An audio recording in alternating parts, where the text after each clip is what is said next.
नमस्कार दोस्तों, स्वागत है आपका मोटिवेशन लाइन में। आज की इस वीडियो में हम आपको एक ऐसी कहानी सुनाने जा रहे हैं जिसे सुन के आप डेफिनेटली इंस्पायर होंगे। तो वीडियो को अंत तक सुने और ध्यान से सुने। एक बार की बात है जब एक बड़ा सा बिजनेसमैन अपनी गाड़ी में एक गांव की तरफ जा रहा होता है। उस गांव में उसने बहुत ही सारी जमीनें खरीद रखी थी। वो रास्ते में जा रहा होता है और एक टाइम बाद रोड खत्म हो जाती है और सामने नदी होती है। उस बिजनेसमैन के पास दो ऑप्शन होते हैं, या तो वो हाईवे से अपनी गाड़ी को ले जाता, तब जाके वो अपनी गाड़ी को गांव में ले जा सकता था, या तो सिर्फ 5 मिनट में उस नदी को पार करके उस गांव में पहुंचा जा सकता था। अब जैसा कि आप सबको पता है कि कोई भी इंसान जो कामयाब है वो अपना समय बर्बाद नहीं करना चाहेगा। वो जो बिजनेसमैन होता है वो डिसाइड करता है कि मैं इस नदी को नाव से ही पार करूंगा, ना कि अपनी गाड़ी से, क्योंकि इसमें बहुत ज्यादा टाइम लगेगा और मेरे पास टाइम ही नहीं है। और वहाँ पे एक नाव वाला था, उसके साथ वो निकल जाता है उस गाँव में। कुछ देर बीतता है और फिर वह बिजनेसमैन उस नाव वाले से कहता है कि क्या तुम मुझे जानते हो कि मैं कौन हूँ? नाविक कहता है कि नहीं साहब, मैं आपको नहीं जानता कि आप कौन हैं। फिर वह बिजनेसमैन अपना रुतबा दिखाते हुए उस नाव वाले से कहता है कि मैंने तुम्हारे गांव में बहुत ही बड़ी जमीन खरीदी है और वहाँ पे मेरी फैक्ट्री लगेगी। फिर वह बिजनेसमैन कहता है क्या तुम न्यूज़पेपर नहीं पढ़ते? हर रोज मेरी फोटो आती रहती है न्यूज़पेपर में। नाविक कहता है नहीं साहब, मुझे पढ़ना लिखना नहीं आता, मैं इतना काबिल नहीं हूँ कि मैं अक्षरों को पढ़ सकूं। फिर वह बिजनेसमैन थोड़ा इरिटेट होकर कहता है कि तुम कैसे आदमी हो, तुम्हें पढ़ना लिखना नहीं आता, तुम अपना सर्वाइवल कैसे करते हो?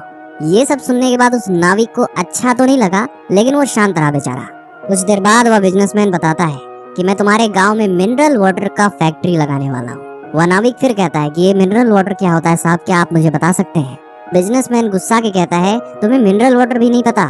और ये सब सुनने के बाद वह नाविक बहुत ही ज्यादा सोच में पड़ जाता है और बहुत ही ज्यादा उदास होता है। ध्यान उसका कहीं और था, इसीलिए उसकी नाव जो होती है एक बड़े से पत्थर से जाके टकरा जाती है। वह पत्थर काफी ज्यादा विशाल था, जिसकी वजह से उसकी नाव टूट जाती है और नाव में पानी भरने लगता है।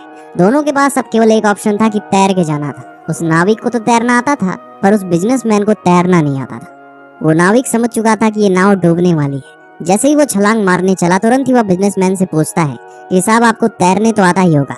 वो बिजनेसमैन पैनिक होकर जवाब देता है कि नहीं नहीं, मुझे तैरना नहीं आता है। वो नाविक फिर कहता है उस बिजनेसमैन से कि आपकी जिंदगी फिर किस काम की? वो बिजनेसमैन उससे रिक्वेस्ट करते हुए कहता है कि मुझे भी अपने साथ ले चलो, मुझे तैरना नहीं आता है, मैं डूब जाऊंगा। वह नाविक फिर उसे संतावना देता है कि अरे साहब आप घबराइए मत, मुझे तैरने के साथ साथ लोगों को बचाने भी आता है, तो मैं आपको सुरक्षित गाँव में पहुंचा दूंगा। उसके बाद वो नाव वाला उस बिजनेसमैन को सुरक्षित उसके डेस्टिनेशन पे पहुंचा ही देता है। वो बिजनेसमैन उसका शुक्रिया अदा करके और उसके सामने शर्मिंदा होकर वहां से चला जाता है, क्योंकि उस बिजनेसमैन को एक लाइफ लेसन मिल चुका था, जो कि आपको भी जानना चाहिए। हमें किसी का मजाक नहीं उड़ाना चाहिए, क्योंकि इस दुनिया में ऐसा कोई भी नहीं है जिसे कुछ भी ना आता हो। हर कोई अपने काम में माहिर होता है। दोस्तों, अगर आपको ये स्टोरी पसंद आई हो तो ऐसी और स्टोरी सुनने के लिए आप सब्सक्राइब कर सकते हैं मोटिवेशन लाइन को। और अगर आप हमें इंस्टाग्राम पे सुन रहे हैं तो आप हमारे पेज को फॉलो कर सकते हैं। अभी के लिए शाइनिंग ऑफ, मोटिवेशन लाइन।